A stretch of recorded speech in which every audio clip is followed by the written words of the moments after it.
Good evening, everyone, and welcome, or good morning to some of you, and welcome to our very special Global Executive Panel brought to you by the Victorian Local Governance Association and LGIU on the topic of child-friendly cities and communities and the impact of COVID on children and young people. I'll introduce you to our panel and guests in just a moment, but firstly, on behalf of the VLGA, I would like to acknowledge the traditional owners of country throughout Victoria, throughout Australia, and wherever people are joining us this evening, and recognise their continuing connection to land, waters and community. We pay our respects to the traditional owners, their elders, past, present and future, and to their cultures. We're very, very pleased to see people coming in from all over Australia. In fact, we have representatives registered this evening from almost every state, I think, except for Western Australia. Of course, they're on a different time zone as well. And we've got lots of people from the UK and from Ireland this evening. Before we go any further, I'd like to introduce the CEO of the VLGA to say a few words of welcome, Catherine Arndt, who's fresh back from a well-earned rest. Great to see you looking rested, Catherine. Good evening to you. Good evening, Chris, and good morning to those who are joining us from the UK. It's just fantastic to be sitting here again with you, Chris, and also our partners, LGIU. And I do acknowledge, I think I saw Andy Johnson from LGIU based in the UK with us here. So it's terrific to be able to host yet another of our quarterly global panels, and it truly is becoming quite a global event when we look at the number of people joining us from all parts of the world, particularly the UK, Scotland, Ireland, and also Australia. It's such an important topic that we have to talk about tonight, and it's a great honour to have the esteemed panellists that we do, and I'll let Chris welcome each of those, but on behalf of the VLGA, I would like to acknowledge and thank Liana, Angela and also Vivian for their participation tonight. And as Victoria is about to head into another lockdown, and many parts of the world are still in lockdown, this is a continuing issue for our consideration and a most worthy discussion about how all parts of our society and our community are impacted. And tonight we're focusing on children and young people. For those who don't know, the VLGA, the Victorian Local Governance Association, is the peak local government body supporting good governance in the local government sector. There is no other organisation like us in Australia, and yes, we're based in Victoria, but our work certainly crosses borders when we look at the concept of what is good governance in an elected representative model, and how does that impact the services that we deliver to our community, and also what is, upholding the democratic principles that we all value. But on that note, I will hand back to Chris, and I look forward to the discussion. Please, as we go along, if you do have questions for the panellists, put those in the chat function, and we'll be monitoring those and hopefully getting to as many as we can. Of course, we may not be able to get to all of them, but we do welcome and encourage those questions to come through. Thank you. Yes, indeed, and looking forward to getting lots of them coming through during the course of our session. So we have, we're really, really pleased to have a terrific panel to discuss this topic this evening and to take your questions. Firstly, I'd like to introduce Victoria's Commissioner for Children and Young People, Liana Buchanan, who I'll be speaking to very shortly. But Liana, good evening and welcome to you. We have Dr. Vivian Romero, who's a public health lecturer with Central Queensland University. And I assumed she was in Queensland, but she's actually joining us from Melbourne this evening, and we'll be chatting with Vivian very shortly as well. Thank you, Vivian, for joining us. To start, though, this evening, I'm really pleased to welcome from Aberdeen City Council in Scotland, the CEO, Angela Scott. Good evening to you, Angela. Angela's been with Aberdeen since late 2013 as originally Director of Corporate Governance, and has been in the chief executive role since July of 2014. She's got a very established and credentialed career in public service, and even more broadly than that, is currently a member of the National Suicide Leadership Group, a member of the National Children and Young People's Mental Health Delivery Board, a member of the National Child Protection Leadership Group, and a host of other roles that Angela performs. And we're going to find out tonight a bit about the Aberdeen journey to become part of the UN Convention on Children's Rights. I think very much a leadership journey in the UK. Angela's going to speak to a presentation for the next little bit, and then she'll be able to take your questions during the course of the evening. So Angela, good evening. And if you're happy to start speaking to your slides, we're looking forward to hearing from you. Thank you, Chris. It does feel a bit like the Eurovision Song Contest, so I'm delighted to join you from Scotland, and I hope colleagues give me more than 0 points at the end of my presentation. Good morning and good evening to colleagues, and genuinely thank you for the opportunity to share with you Aberdeen's journey to embed children's rights and their voices in our system of public bodies at a local governance level. I also want to take the opportunity to share with you the legislative backdrop which has been provided by successive devolved governments here in Scotland over a period of time, and bring you right up to date with the incorporation of the UN Charter into Scots law, which is fantastic. This convergence, I think, between national and local government is absolutely critical in order to ensure equity across all Scotland's children, whilst also recognising that children and their families live their lives in local communities. Over a period of time, successive Scottish governments have been incorporating aspects of the UN Charter into Scots law. The Scottish courts have had regard to the Charter, and it's been quoted in court decisions. Some of the incorporation to date has gone further than the requirement of the Charter. So, for example, the Children's Scotland Act of 1995 requires the welfare of the child to be the paramount consideration, as opposed to best interests of child being a primary consideration. This slide does show the gradual but perhaps piecemeal incorporation of the Charter to date. The current Scottish Government has elected to fully incorporate the Charter into Scots law, and the bill was passed by the Scottish Parliament on the 16th of March 2021. It's been referred to the Supreme Court, and pending a ruling be a small number of aspects being out with the devolved powers of the Scottish Parliament, it is anticipated that the bill will receive royal assent. Public authorities across Scotland are preparing for a go-live from October of this year. In terms of the enforcements of rights under the UN, as you can see from this slide, the enforcement rights are considerable. A person who claims that a public authority has acted or proposes to act in a way that is incompatible with the UN requirements may raise legal proceedings in any court or tribunal that has power to award the remedy sought, so a judicial review. It's also unlawful to act incompatibly with the UNCR requirements for anyone undertaking functions or providing services to children with public money. That also includes the entirety of my supply chain as a local authority as well. The court must, where practicable, give the child an opportunity to express a view about the effectiveness of any remedy that it's considering.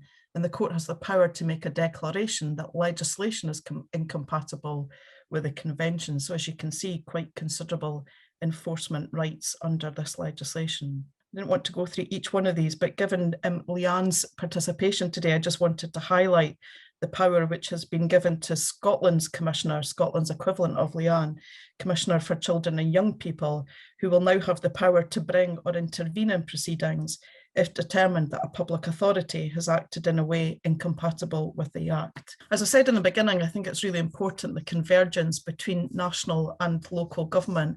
And I think the best person who sums that up is Eleanor Roosevelt. As you know, the absolute leader and champion of the introduction of human rights after World War II. And this quote, I think, summarises, the necessity for national and local government to work together. And she recognises in this quote, just as I'd said earlier, that children live their life at a local level. They live their daily lives in neighbourhoods and communities, not in our context, not at a subnational level of government.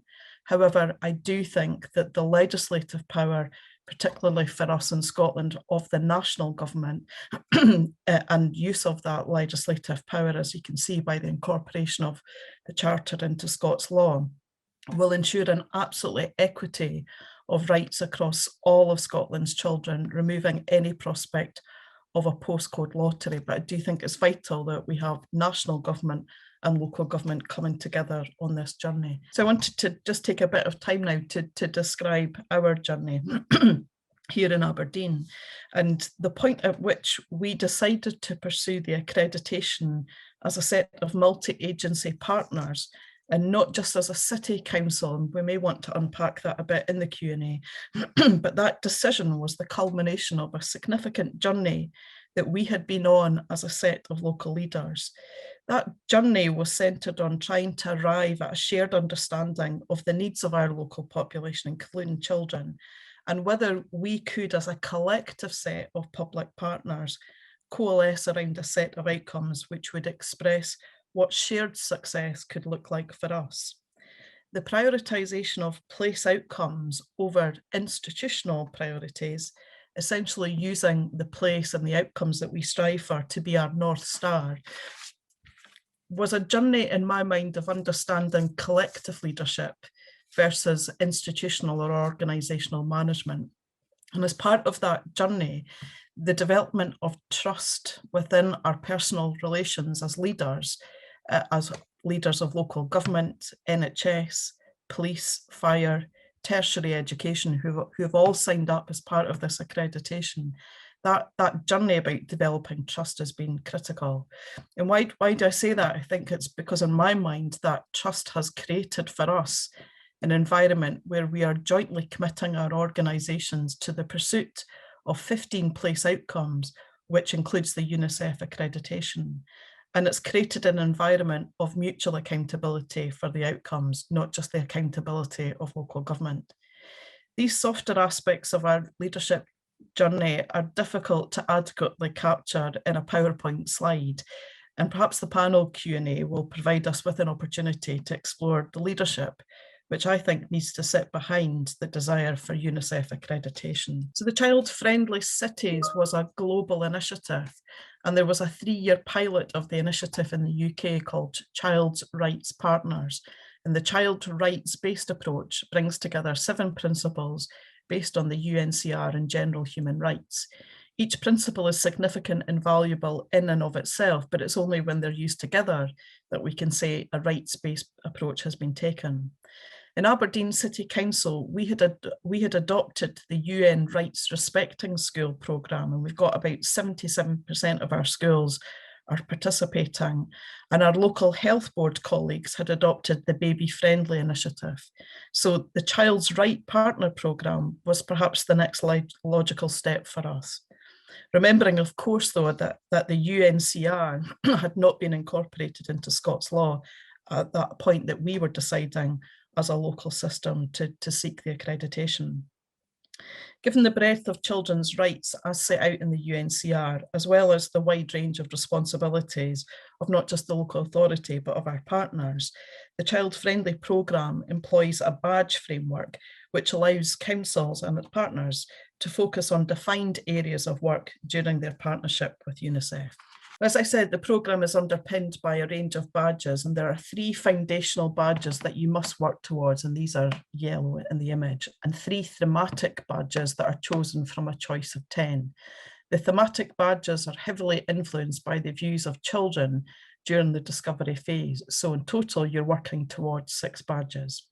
For our thematic badges, we chose participating, child-friendly services and plays. And in terms of why we chose those, and again, they were a product of discussion with young people, selecting the thematic badge on place tied into our work at a local level in terms of the development of a spatial plan for the city. And we've been very focused about how we could take a health and all policies approach to our spatial planning for the city. So again, it felt like a natural connection, and not only were we developing work on our spatial plan for the city, But the next stage of our development is to try and develop spatial plans at a locality level. And given the point that we made earlier, that children live their lives in localities and communities, again, being able to shape that environment that children live in on a daily basis felt like there was a natural connection there. And I have to say that my head of strategic place planning was totally converted to wanting to use the levers of planning not only to support important development in the city, but also to improve the lives of children. Our second badge that we elected was child-friendly services. And again, for partners, that tied in to a lot of work, which I'm sure you're also doing in terms of the redesign of your services and thinking about all of our customers, including children, how we can redesign our services, in part a fiscal response, but also the opportunity to really put our customers at the heart of our service redesign. So again, that chimed with partners. And the final badge that we elected was participating, and given the infrastructure, and it's quite considerable, that we put in place as a result of the Rights Respecting Schools programme and some other civic structures that we have in place within the city, partners felt that the infrastructure collectively could be utilised to help to bring the voice of children in a very robust and reliable way into our respective decision-making structures. So that's the rationale for the three badges that we chose.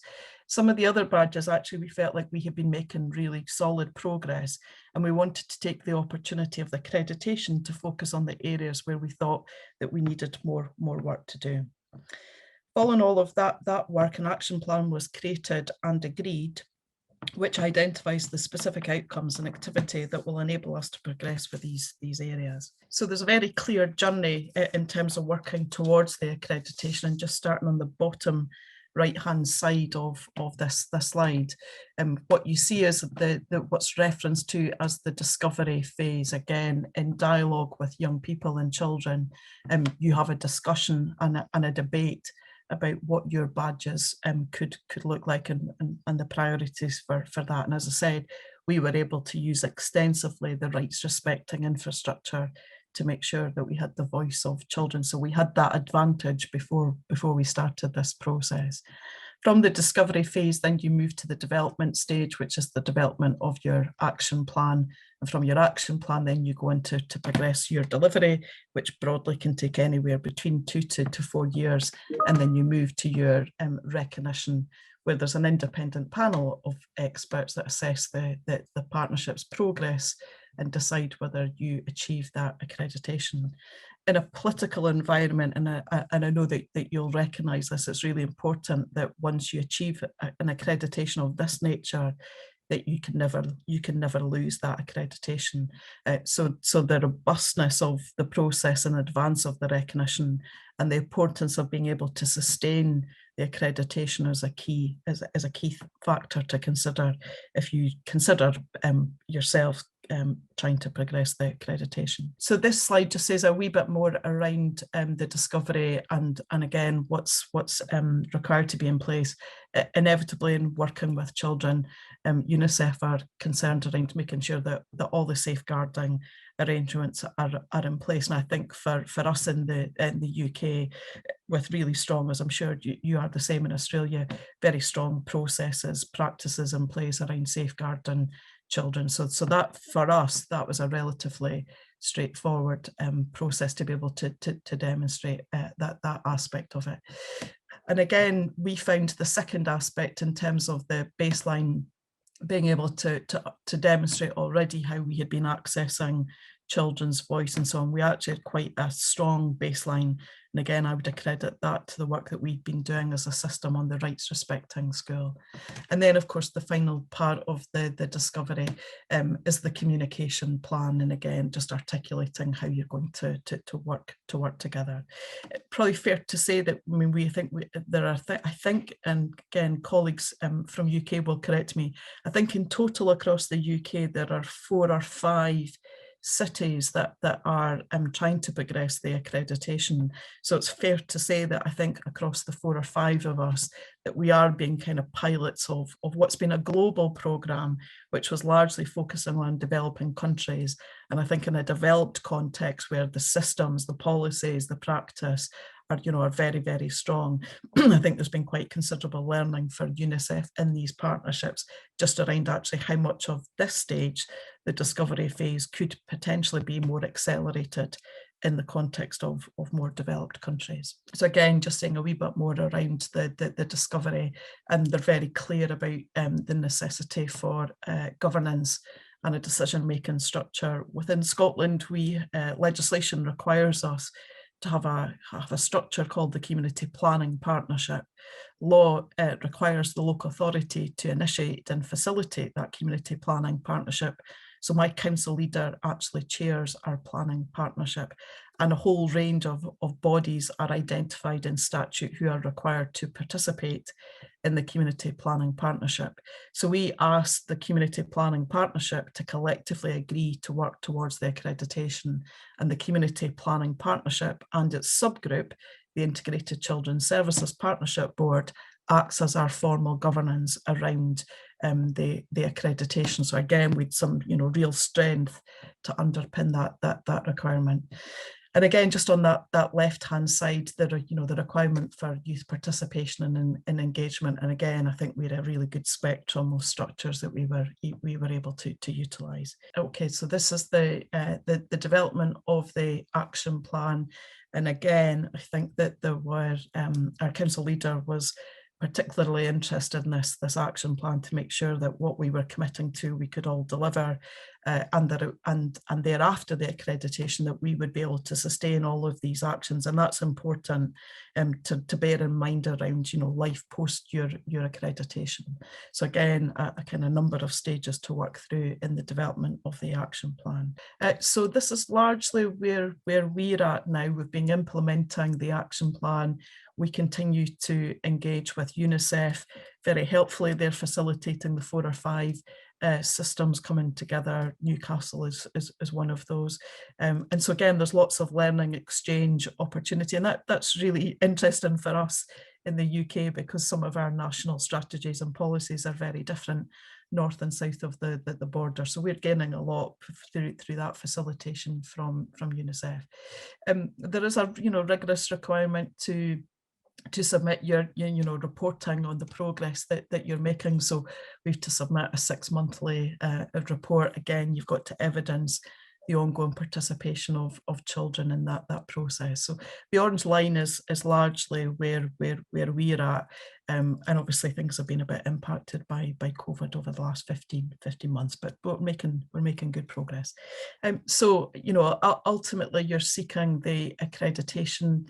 You have to submit evidence backed up, importantly, by testimony from young people, and that you are committing to the self-regulation. And again, in my earlier remarks, I spoke about how this was actually embedded in our 15 outcomes from the place. Our 15 outcomes get expressed, and again, statute in Scotland requires community planning partnerships to formulate what's referenced to as a local outcome improvement plan. That plan has to cover a 10-year period. Within Aberdeen's community planning partnership, we refresh that plan every 2 years. So the UNICEF accreditation has been in there right from the start. And that's where we will continue to self-regulate and monitor our own ongoing commitment. I don't think it's anything that we would ever stop, following the accreditation. But rigorous process that you have to rightly to submit to UNICEF in order to achieve the accreditation. So hopefully we in the city are well on our way to achieving that. Chris, that was about as much as I wanted to say on the kind of process of seeking the accreditation and what's involved.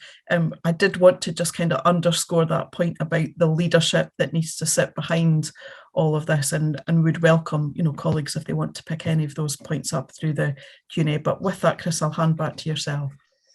Thank you very much, Angela. That's really exciting, and so much. I've got a list of questions, but I'm sure the people in our audience probably do as well. And I wouldn't be surprised if our other panelists have got some questions about all of that as well. And I'm going to come to, thank you, Angela. Take a breath, and we'll come back for some more discussion. I want to introduce Liana Buchanan, who is Victoria's Principal Commissioner for Children and Young People and has been since 2016. In her spare time, she's a part-time commissioner of the Victorian Law Reform Commission as well, and is, of course, no stranger to VLGA Connect. Lovely to see you again, Liana. Good evening and welcome. Hello, Chris. Lovely to be here, and good evening or good morning to everybody online, depending where you are. Now, what are your initial thoughts on what you've just heard in terms of the Aberdeen journey and comparing, the space that you're working in here? Well, I'm jealous. It's as simple as that, and have indeed been watching the developments. So kind of hearing about the child-friendly city accreditation process has been fascinating. And also, as Angela started kind of talking about the process in Scotland of enshrining the Convention on the Rights of the Child into domestic law and making some of those rights enforceable, it's incredibly exciting. And I think, if we talk this evening or this morning a bit about what I've observed in terms of the pandemic and the impact of the pandemic on children, I just think if we had some of those structures in place, some of that focus in place, then I think we could have seen some very different approaches taken, some quite different decisions made at different points in time. So you're right, Chris. This panel member definitely wants to ask a question of Angela, and that's in part what it will be. But yes, in short, I'm jealous, and it's my hope. I mean, people who've heard me speak before will know that I have a view that, although over 30 years since Australia ratified the Convention on the Rights of the Child, we really don't have it consistently embedded in any of the structures, in government, in decision making generally, in our psyche as a community. So the leadership that Angela's describing, both at the national level in Scotland and at the local government level, is impressive and inspiring. Liana, you're not alone. I know our other panelist, Vivian, has already indicated to me that she's got a question she'd like to ask Angela as well. So we'll probably give you first dibs very shortly. But you've just talked about, your observations. Perhaps if you could summarise how you've felt children and young people have been impacted by what we've gone through in Victoria and in Australia more broadly in the last 18 months. I'll talk quite specifically about Victoria, partly because that's where I'm based and that's my mandate and that's where we've done the focused work. Also, as people certainly in Australia would know, particularly those of you who are joining from Victoria, we last year we experienced the most protracted lockdowns and the most significant, I think it's fair to say, restrictions. So we're just as of today heading into our fifth. And just for those of you from outside Australia, last year in 2020, we were in significant kind of hard lockdowns for at least 6 months. And certainly from a school point of view, our schools were closed and running remotely for the better part of 3 terms, so pretty significant. So in terms of what that meant for children and young people, some of our focus at the Commission for Children is on vulnerable children who have who are living in families doing it tough, in families that are already disadvantaged, marginalised, where there might be a whole raft of issues already playing out, sometimes conflict, violence, and so on. So our first focus was on those groups of children. And it's fair to say that the combination of those children suddenly not being visible outside of the home, whether it was to kindergarten or school or to the extended community or wider family networks, the combination of that with people in lockdown, significantly heightened stresses at home, people losing their jobs, adults being significantly affected in their own right. And thirdly, services, including services like child protection and other child and family services, really changing and effectively withdrawing what they did. The combination of those 3 meant a pretty poor set of consequences for many, many children and young people. So that was our first focus, and that was a consistent focus and concern around what was happening for children in families that were already doing it tough. Over the course of the first lockdown, even in the first part of last year, what we saw very quickly, and then as a commission embarked on engaging with and hearing from hundreds and hundreds of children and young people to test this was that actually the impacts of the pandemic and the restrictions went much, much broader than those children that you might have already had a degree of concern about in terms of what was happening for them. So we've done, as I say, consultations, engagement, surveys, now had surveys open throughout the period from mid last year onwards. And what we've overwhelmingly heard from children and young people is that the restrictions and indeed the cumulative effect of restrictions and lockdowns and uncertainty that comes with that is having a very, very negative effect on their mental health. We in our last lockdown in June, we kind of had a push on the survey in a 2-week period. We got hundreds of responses, and reading through the comments from children and young people, just the extent to which they're describing being isolated, overwhelmed, suffering anxiety, suffering depression, young people who had existing mental health concerns, having those very seriously exacerbated, and many, many others who hadn't had poor mental health before, experiencing really negative effects. So, I mean, I think it's fair to say in a nutshell, and there's lots more I could say, what I've seen and what I'm seeing increasingly as we continue to grapple with this pandemic is a very, very negative effect on children and young people, particularly negative effect in some ways on children and young people who are already disadvantaged in some way, but actually this impact goes much, much more broadly across the board. There's nothing fair about this virus, of course, but I've heard some suggestions that the children in particular are unfairly burdened by the response measures that have been introduced to this, particularly as they're not eligible to get the vaccine. Is that a premise that you agree with? Look, I definitely would point to the disproportionate or particular impacts on children and young people.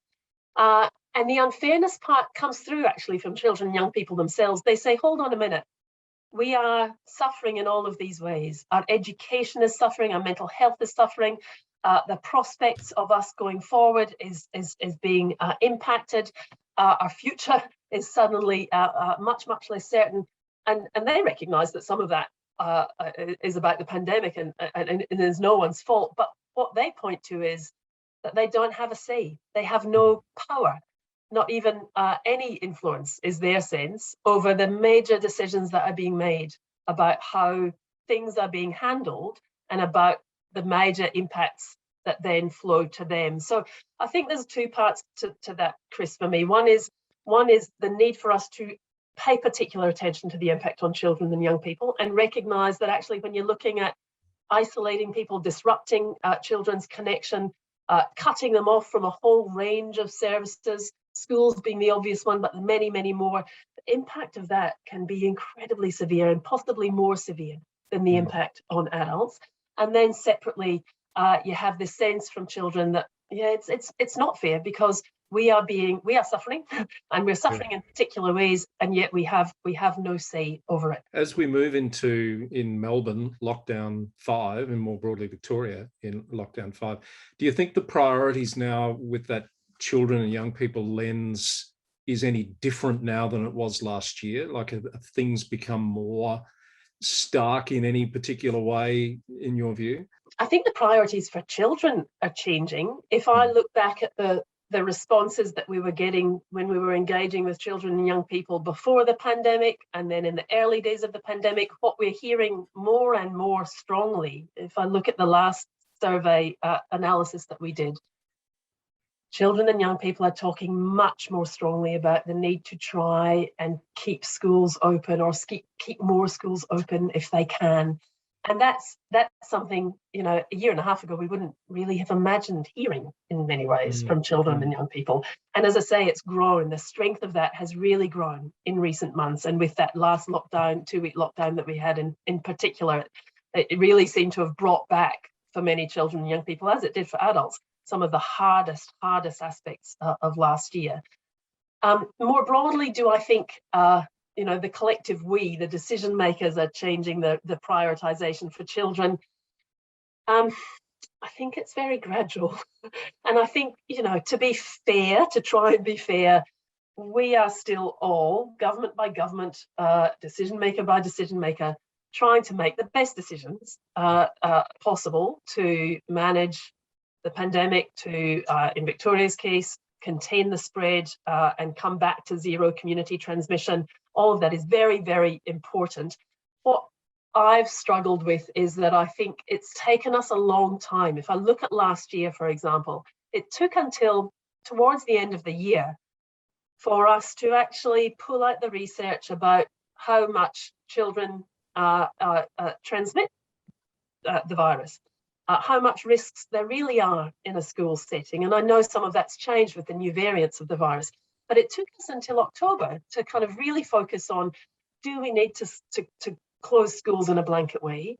And then when we did that research, the Murdoch Children's Research Institute did that really credible research looking globally, and there were some different decisions made about what needed to happen.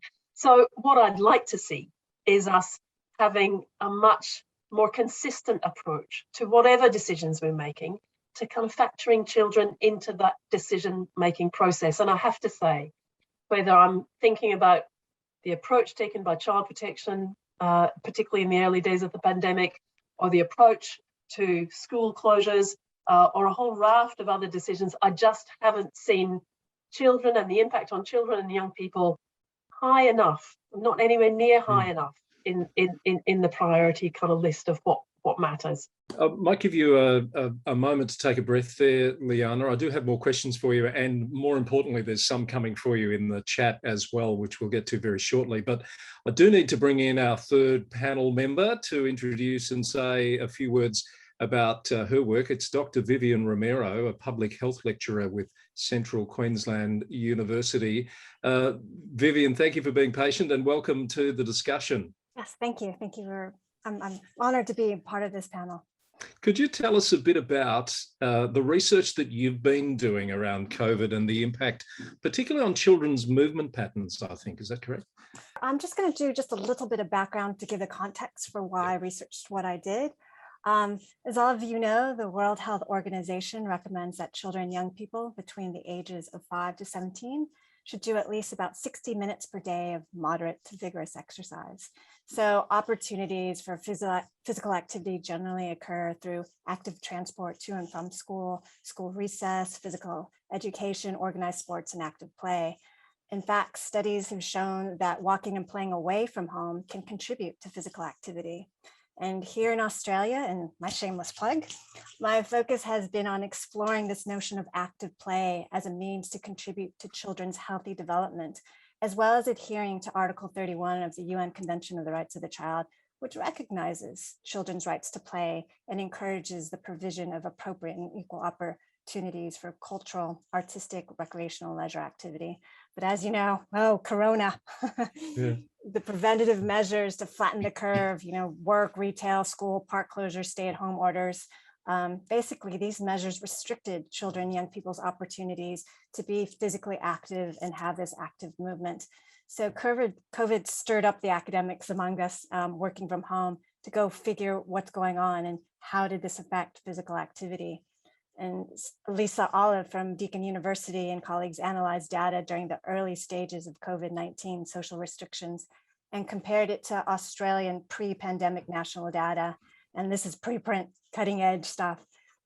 Looking at about 24 parents across Australia, they found that physical activity, which includes walking and cycling, among parents went up. So parents significantly, statisticians take note, increased their participation at least 30 minutes of physical activity from 3 days to 4 days per week. So an extra day of movement. And in another study, about 1,600 children and young people 4 to 18 years, 52% were active in public space. In a smaller localized study, 157 children, there's a reported increase in the time and duration of active play. And this is all occurring during COVID. And what these last two studies magnify is that influence of public space, and talked about that renewed perspective and appreciation of outdoor places. And you think about this, and it started having me think, well, what are other things, what are acts that can encourage children, young people, and families to be active outside in these COVID times? So as an academic, I turned to that most significant measure, Instagram. Well, of course, as you do. and what I've done is that I tracked Instagram posts in Melbourne from January 2020 to December 2020 via the National News Network Instagram channel, ABC. And so consider it Australia's BBC, just to figure out what were families doing. So what sort of observations or findings did you land on from researching in that way? So emerging themes included sort of three specific areas: is reimagining space, reconnecting with neighbors, and playful invitations. And if I can just touch briefly on those three aspects. Yep. So about the theme of reimagining space, so we need to perceive motivating opportunities at people scale. And I loved what Angela had said that about children living life at the local level. And this is exactly it, especially during COVID times. And what my research has shown is that taking that cue from cyclovias and open streets, there was a post about this local group called the Wholesome Hour, which performed outdoor jazzercise sessions in their front yard, inviting people to come outside and exercise with them, socially distanced, of course, in the streets. Or transforming the street as an opportunity for active citizenship, whereby people, particularly the young people, unifying and identifying, in this case, protecting and respecting Indigenous people's rights. When we talk about that second theme of reconnecting with neighbors, there were a lot of posts about the power of the local and the spirit of kindness to motivate children, young people to walk, cycle, roller skate in their localities while being exposed to intergenerational connections. So there are things posts about inspired by those little free libraries and community pantries where sharing neighbors or bounty however great or small offered passerbyers a sliver of joy. There was this post where 9-year-old Frankie had this gumption to publish her own Cheer Up Weekly and delivered via bicycle and roller skates to 70 of her neighbors. Wow. Yeah, so these social determinants of health of creating those social support networks is really equally important. So the message here was to emphasize those creation of intergenerational relationships. And last but not least, the final aspect was that those playful invitations. So permissions to have fun, even in this world of uncertainty, and to allow for this exploration of wonder. So in line with the Rainbow and Bear Walks, people created little towns called Spoonville, and I think they took that cue from the UK. There is a local residence. There are many posts of people who dressed up as different characters, roller skating daily through their parks to the delight of exercising families. So Kevin Lynch said in The Image of the City that people should connect to the sense of what a setting can mean in terms of daily delight, or as a continuous anchor for their lives, or in its extension, the meaningfulness and richness of the world. So during COVID, I personally saw more people playfully walking, cycling, loving their local. And the uncertainty of COVID, and particularly through these rolling circuit breaker lockdowns here in Victoria, the challenge now is to keep up this momentum. Vivian, did you get a sense in any of your observations of the role that councils or local governments might be playing in there? Did you pick up a prevalence of that or not? No, absolutely. If I may also just talk about my hats here before I just, in light of my participation with the VLGA's Child-Friendly Cities and Communities. Yeah. CFCC, again, is just a collective of government and non-government spirited doers who are working alongside children to empower them to act as engaged citizens and share the perspectives of their communities. So each year, CFC works towards celebrating the annual Australian Children's Week that occurs during October. And so in particular, last year, the theme was, what can adults learn from children? And so what I'm starting to see within this group, what they, for example, Aberdeen City Council, in light of that first theme of reimagining space, they started taking a cue from the UK and playing out and implementing play streets. If we're looking at that second theme of reconnecting neighbors, for example, the Moreland City Council, they developed this project called Faces and Places, whereby primary school students connected with older and elderly residents. And so throughout the pandemic, acting as pen pals, they exchanged art through workbook activities. And so snippets from those workbooks were painted on the walls as murals in front of the Coburg Library for all to see. So what I was seeing from the councils, again, what Angela was talking about was those multi-agency partnerships and sort of working with children and young people to activate their spaces. So who else could be involved in this space? Where else could partnerships be formed to provide those active play opportunities, do you think? Oh, look, it's basically anybody who's vested with children and young people. So obviously schools are big organizations. You can also look, coming from public health, tapping into health facilities, child health care workers, hospitals and things like that. Schools is is an obvious choice, but really just tapping into the switched on people who are already working with children and young people.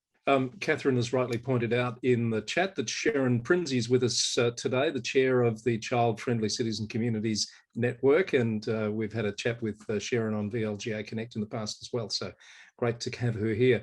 Vivian, thank you for that.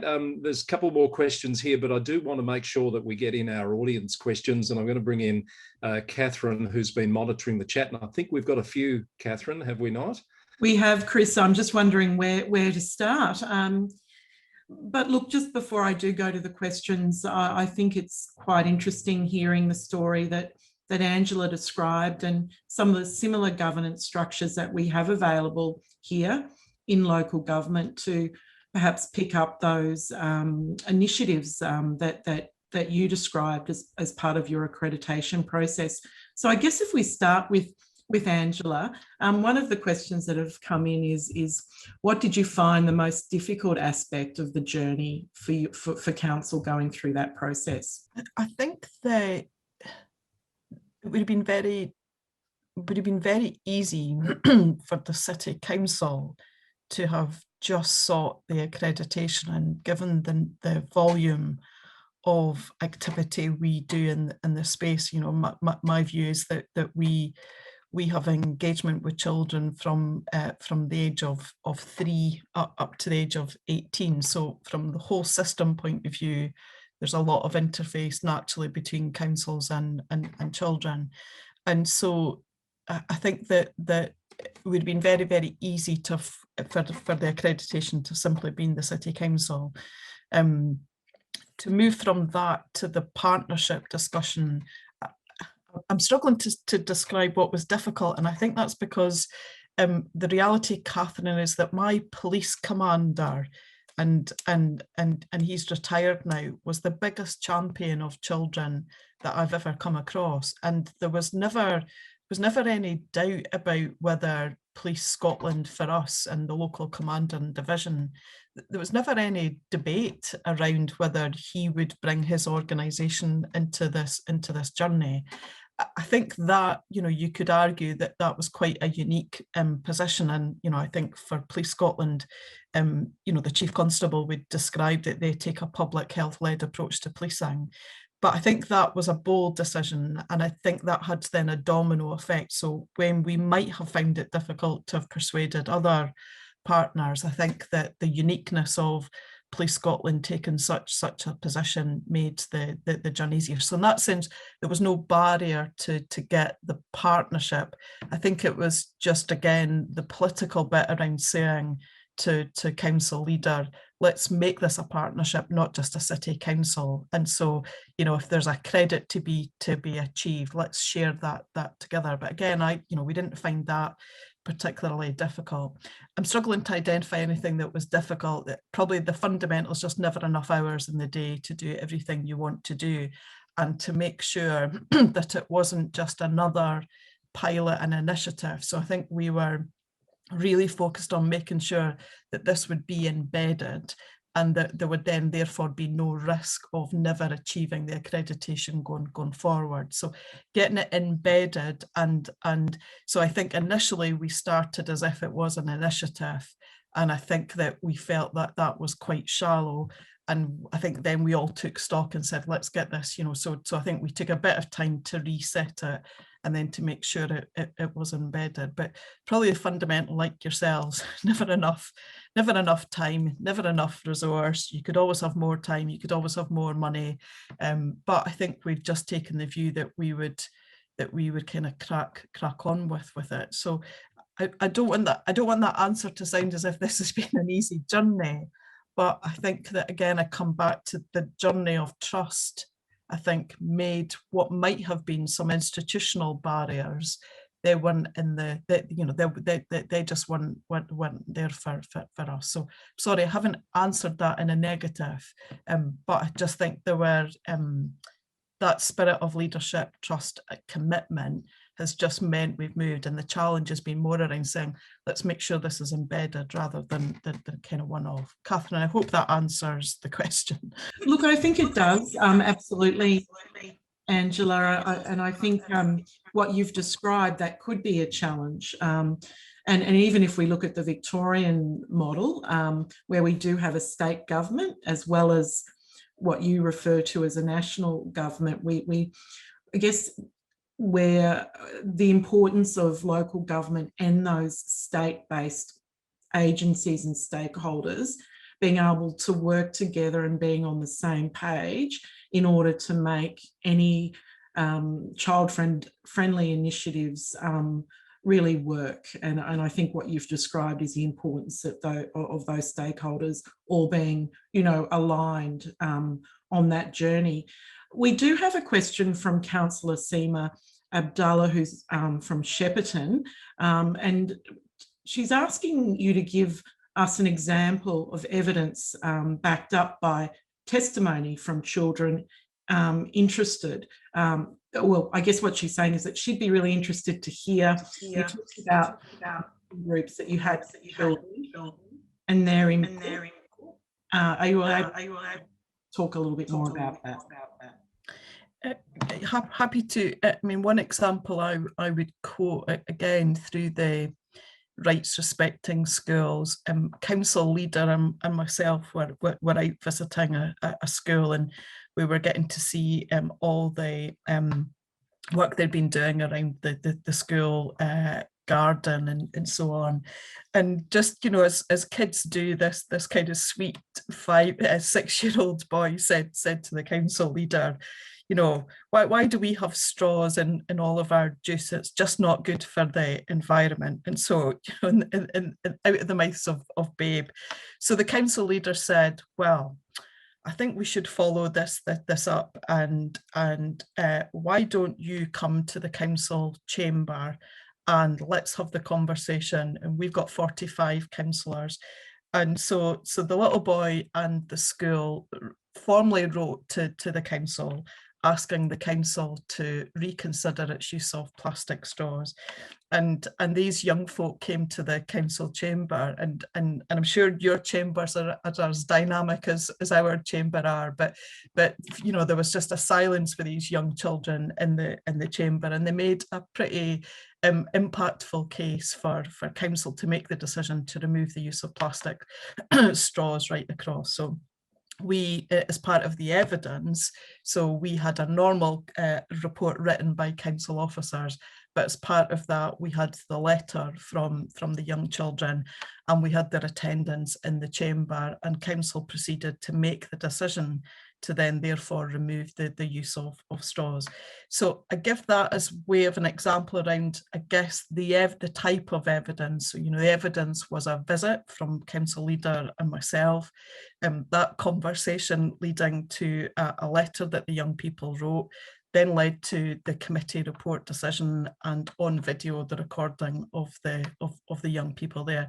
So I think that, you know, that's the range of kind of evidence that you can have as part of this. I should say, as an aside, the 7-year-old also took the opportunity to say that his granny was struggling to get to the bingo because the buses had changed, and council leader had to say that wasn't quite in her gift to make that change. So, you know, he wasn't shy in using his voice. But I think it's that for us, and that's why the badge we went for was about decision making. it's the point that Liana's making. It's got to move away from just being tokenistic, isn't it? And you've got to be able to take it right up to the level of decision making you have within your control as a local authority. And we've started that. And part of our decision making action plan is around how we'll make sure that all committee reports and council reports are required to evidence the impact of children on the decision that council or committee are being asked to make. So that's the kind of example. We also had the Youth Parliament from Scottish Parliament did a piece of work again in a deprived community that had a big engagement piece with a load of young children about what they wanted from the city, and they created a charter and they created a big mural. And again, we were invited to be part of painting the mural. So that mural, for example, which is gigantic, is part of the evidence and the charter that the young people designed. And the first thing on the charter they want is for the city to love them. So that's the kind of evidence, it's a volume and a diversity on that badge for us in particular, showing the systems and processes you've got to enable the voice, and then what you've done with the voice and your decision and the changes that's taken place. But I think that as always, you want to capture the uniqueness of how children express themselves. So we don't want the evidence just to be a whole load of stuffy reports from officers. So we want to go with how children naturally communicate as well. I hope that's helpful. Thank you, Angela, for that. Now I do have a question for Liana, which is from Deborah Wu. Deborah, I might ask you to ask the question if you wouldn't mind. Sorry, I'm not on camera today, unfortunately, but I'm really interested in, Liana, if you could talk us through I guess the development of the Commission for Children and Young People in Victoria, and I guess what created that appetite for resourcing and allocating that body. And similarly, I'm interested in hearing from Angela about how that justification was made, because I know these things don't come cheap. And if Vivian has any insight from governments across the world that have done similar things as well, I'd be really interested to hear that. Great question. And I'll try and give the bonsai version, but I think in part what I would say is that the history and origins of the Commission for Children and Young People in Victoria kind of helps explain why, although I take a very strong child rights focus, and so we as a whole commission do, actually my legislation, the kind of statute that establishes my role and the role of the Commission doesn't talk about rights at all. So in terms of the history of the Commission, it began with a very strong child safety focus, and a particular focus in the beginning around monitoring how government provided services to groups of children for whom the state had taken on a particular role. So kids involved in child protection, those in out-of-home care, and those in youth justice. So we had a particular, and still have, a role monitoring what government is doing with and for those children and young people. Quite on one view, a kind of narrow focus that has expanded over time. The other driver, or the other driver for an expanded range of functions and resources for the Commission has come more recently in the last 4 or 5 years. And that came again from a very strong child safety focus. So in Victoria, we had a parliamentary inquiry on sexual abuse of children in religious and other institutions. There's an inquiry underway in the UK, I know, because I gave evidence there a couple of years ago. And we then had the National Royal Commission on the same issues here. And so that recommended that the Commission for Children, or some like body, have particular functions.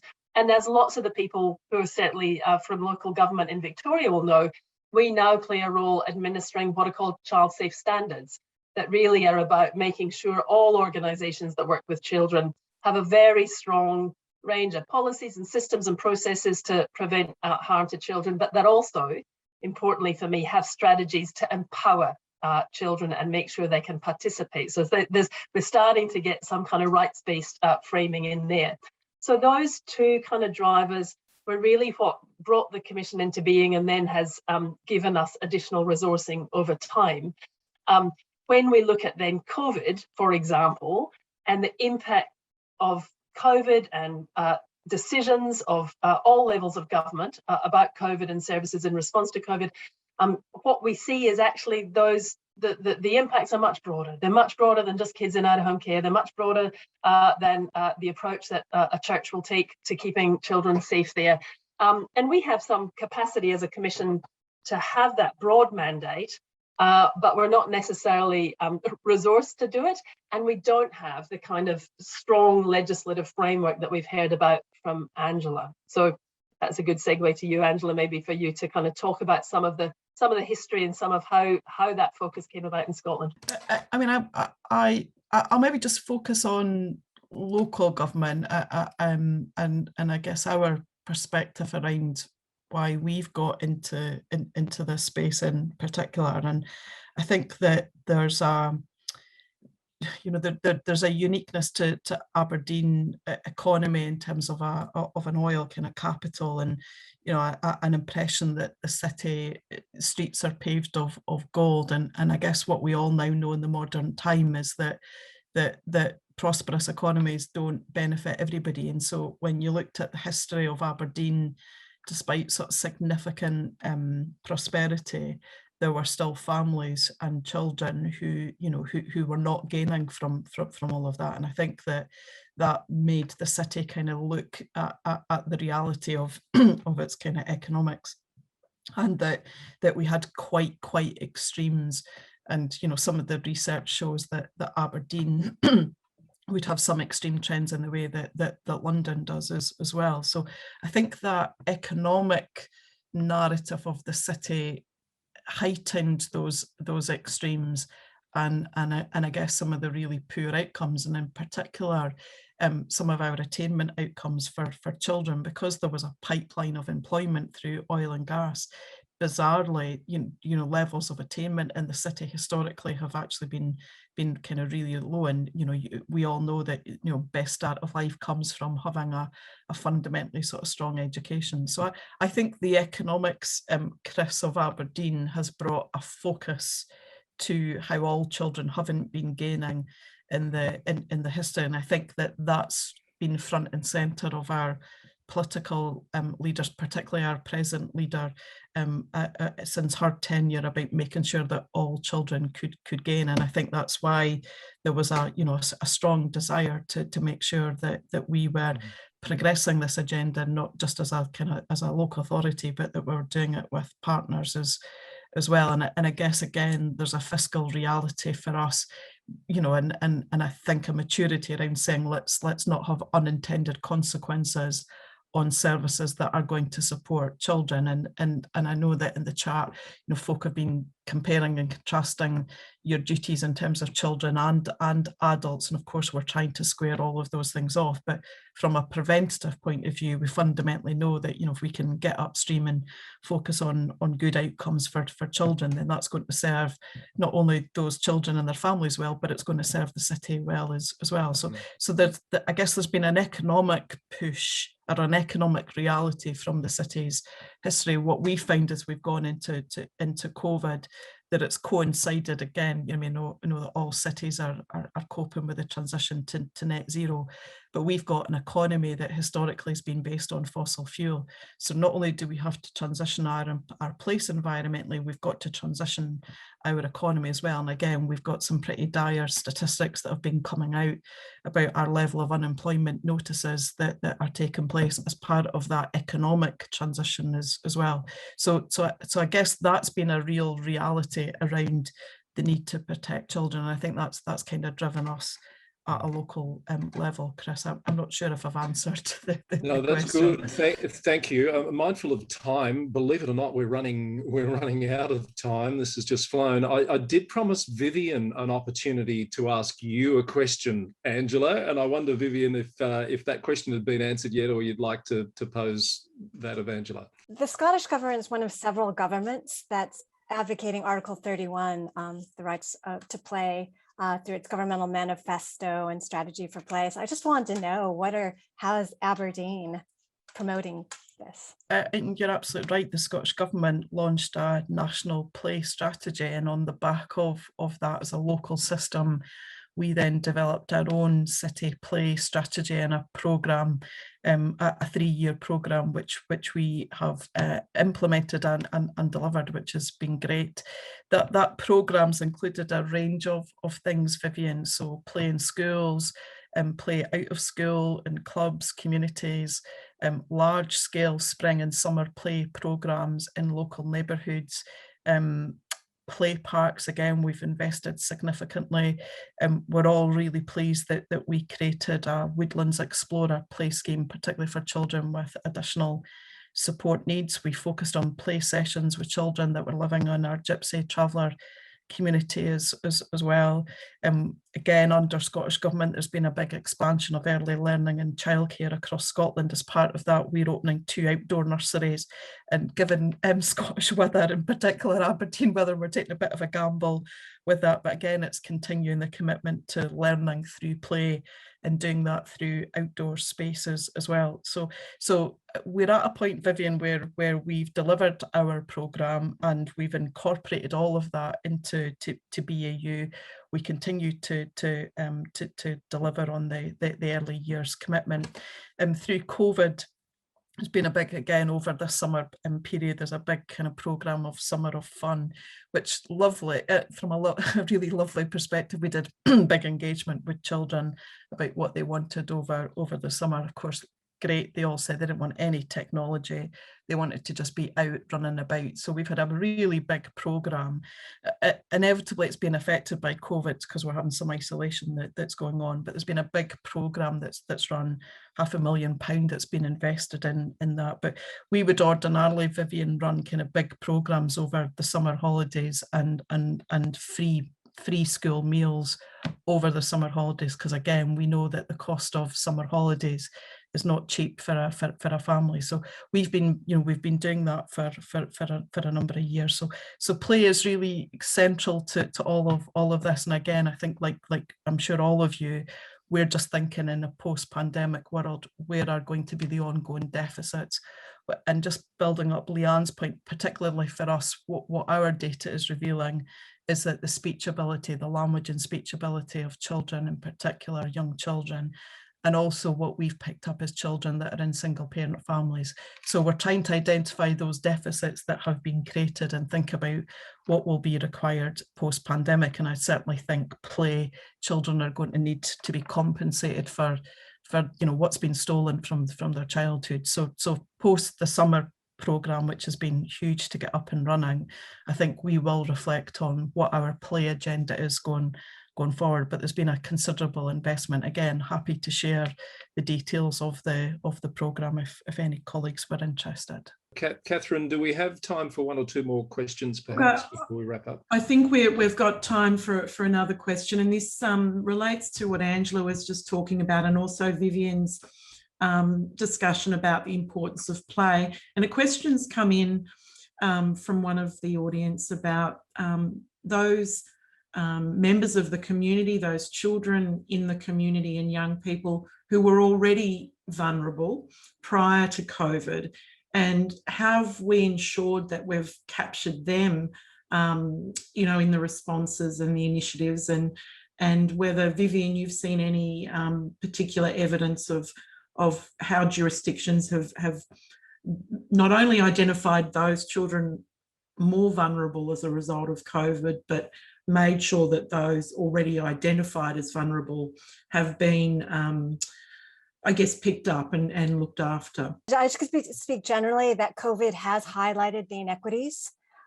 prevalent among children, childhood, and accesses to services.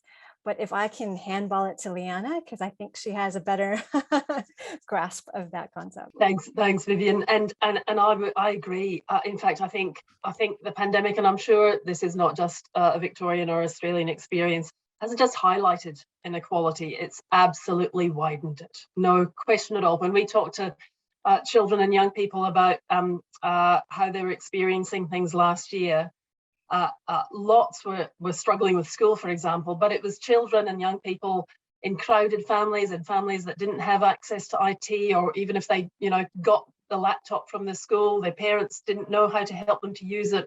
The children with disability. There's no question that those who are already experiencing some barriers absolutely have been the hardest hit in a whole range of ways. I certainly last year came across some really good local examples of, for example, schools working together with perhaps some local government services, perhaps some maternal child health services, with child and family services, and sharing information, trying to find ways to share information about which families might need particular support, which children might be particularly at risk, and what those supports could look like. My concern was those were very, very ad hoc. They were very dependent on individuals and existing good relationships and collaborations. And we know that we don't always do that particularly well. And what I really wanted to see then and still is that actually we systematize that. So that collaboration and information sharing and working together to identify which are the families that need some more support and how do we provide it. That's, I think, whenever we go into a lockdown process, and indeed when we're not in one, that's what I think we need to see more and more of. And I saw some great examples of it. But not nearly enough. So in fact, I think the questions is really well put, because I think for many children, not those only who are living with significant issues at home or in significant poverty, but certainly including them, I think the kind of positive benefits of time with family and more time outside playing, I think for lots of children, that wasn't the reality in Victoria last year.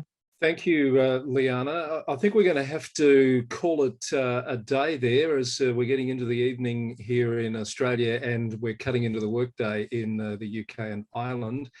So, Catherine, before I thank the panel, any final comments from you? Thank you, Chris, for that. And look, I'd just like to thank the panel and also the audience for your participation and for putting forward some questions and comments. And I'm sorry that we couldn't get to all of those. It does strike me, though, and just reinforce what we already know, all of us in the room, is the critically important role that local government plays in our communities. And if anything, I think COVID and this concept of the fact that we are all living and working in our communities more than we have ever done before, whether that means we're working from home remotely.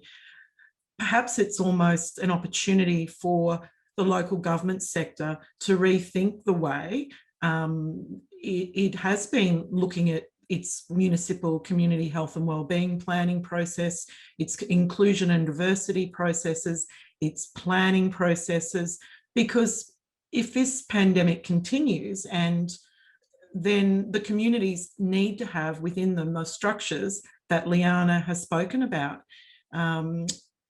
So I look forward, and we could talk about this. It's really interesting. And what does that mean for the different other levels of government, particularly here in Australia? But on that note, I will hand back to Chris and ask you to wrap up. Thank you, Chris. Thank you very much, Catherine. We've covered a lot of ground this evening, and I think we could have probably gone for another hour or so.